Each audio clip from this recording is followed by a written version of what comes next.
is Bernstein. I'm from Florida. I'm currently a senior at the University of Florida, majoring in history and political science. And I'd like to thank Kim, Ellie, Ann, Greg, and everyone else with Moms for Liberty for their partnership with us and for having us here this evening, and for the opportunity to talk today. I'm currently the Director of Political Affairs for the Florida Student Policy Forum. As Ann was saying, it's a nonpartisan public policy research, development, and advocacy group at the University of Florida. And we basically try to prepare and advocate for common sense solutions to public policy issues in the state of Florida. And some of our work on this includes working with Representative Vicki Lopez on House Bill 943.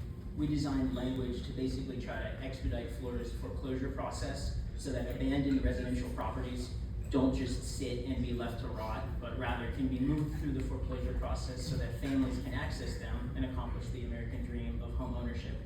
We also worked with Senator Jennifer Bradley on a pilot program that appropriated $1 million for prisoners who demonstrated good behavior to talk with their family members at a reduced cost.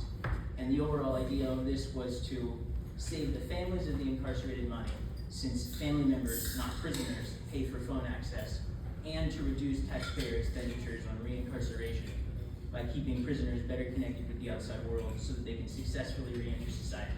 But the policy that we've been working on that's most relevant to Moms for Liberty, of course, is the school corporal punishment legislation. And over the past 4 years, we have been working on that topic. Now, currently in Florida, there are 19 school districts which still allow the usage of school corporal punishment. In Florida statute, it's defined as the moderate usage of physical force or physical contact by a teacher or principal as may be necessary to maintain discipline or to enforce school rule.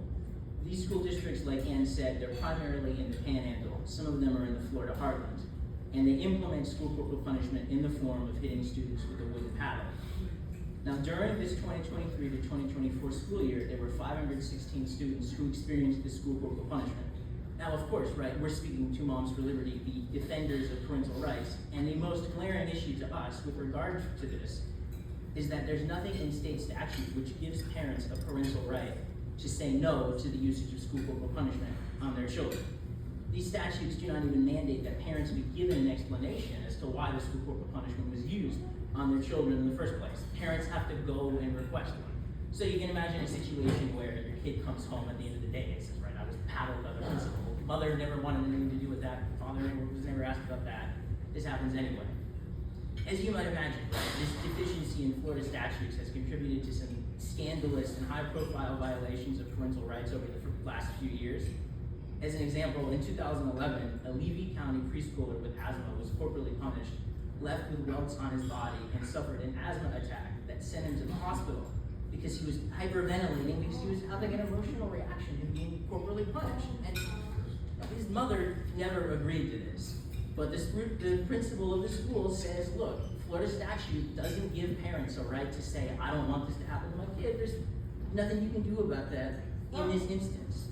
And there have been numerous other incidents. For example, in December of 2023, a school principal in Liberty County and former professional baseball player paddled a high school senior despite her mother, again, saying, I do not consent to the usage of school corporal punishment on my child. And in these different instances, because there are shortcomings in state law surrounding parental consent, prosecutors don't do anything to actually retaliate against these teachers who are hitting kids without their parents' permission. Again, we have comprehensively over the past 4 years tried to take a look at this issue from all kinds of angles. We've submitted public records requests which attest to the disproportionate corporal punishment of students with disabilities. As an example, between 2023 and 2024, 41% of students who were corporally punished in Calhoun County and 59% of students who were corporally punished in Gilchrist County were covered under the Individuals with Disabilities Education Act. So we're talking about disabled students getting disproportionately corporally punished. We're talking about students getting hit without their parents' permission.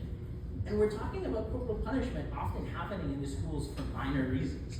As an example, again, public records requests that we submitted, there were 824 incidents of school corporal punishment in Columbia County between 2018 and 2022.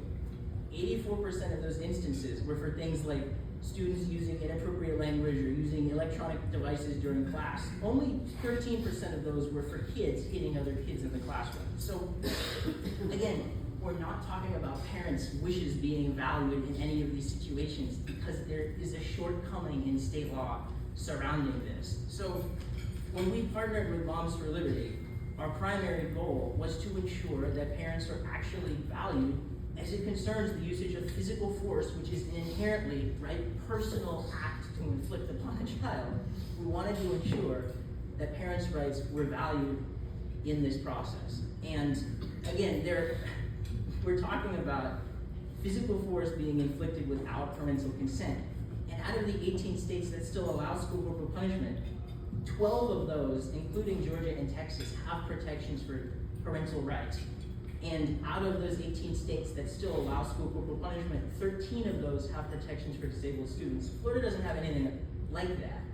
And that's, again, as Ann was saying, we wanted to partner with Moms for Liberty, be defenders of parental rights, to try to make progress on this issue.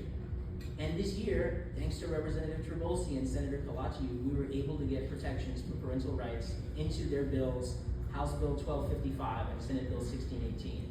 So again, if you value parental rights as it concerns the inherently personal usage of physical force to discipline a child, if you want to have students with disabilities be protected in the schools, if you want to ensure that force isn't abused by the government for arbitrary reasons, we would just ask you to continue to support this bill as it moves through the process. So thank you very much. Appreciate it.